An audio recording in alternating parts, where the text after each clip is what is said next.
আসসালামু আলাইকুম। টানা 2-3 দিন ধরে বৃষ্টি হচ্ছে। তো বৃষ্টির পরে আঙুর গাছের জন্য বিশেষ একটা স্প্রে আছে। স্প্রেটা হচ্ছে ম্যানকোজেব প্লাস, যে কার্বন ডাইজিম ছত্রাকনাশক আছে। এটার পরিমাণ পার লিটারে 2 গ্রাম করে। তো এটা বিশেষ করে ছোটো গাছের জন্য খুবই গুরুত্বপূর্ণ।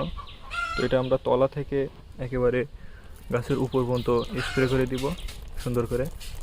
এটা বডি সহ স্প্রে করে দিব।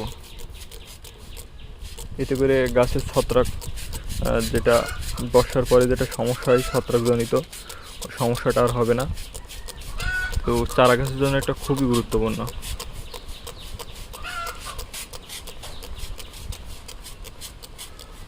চারা গাছের জন্য গুরুত্বপূর্ণ এই জন্য, চারা গাছের শিকড় থাকে দুর্বল, ছোট, এই জন্য হচ্ছে চারা গাছে বেশি ছত্রাকের আক্রমণ হয়। তো এটা যদি আমরা বৃষ্টির পরে স্প্রে করে রাখি, তো এই ধরনের সমস্যা আর চারা গাছের হয় না। চারা গাছের ক্ষেত্রে আরও একটা বিষয় থাকে, সেটা হচ্ছে বর্ষাকালে দেখবেন শিকড়গুলো সব উপরে চলে আসে। এই জন্য ভারী বৃষ্টিতে শিকড়গুলো ড্যামেজ হওয়ার সম্ভাবনা থাকে। এই জন্য গোড়াতেও আমরা সুন্দরভাবে স্প্রে করে দিব। এতে করে শিকড়গুলো আর ড্যামেজ হবে না। শিকড়গুলো যদি ড্যামেজ না হয় তাহলে ছত্রাকের আক্রমণ হওয়ার চান্স খুবই কম থাকবে।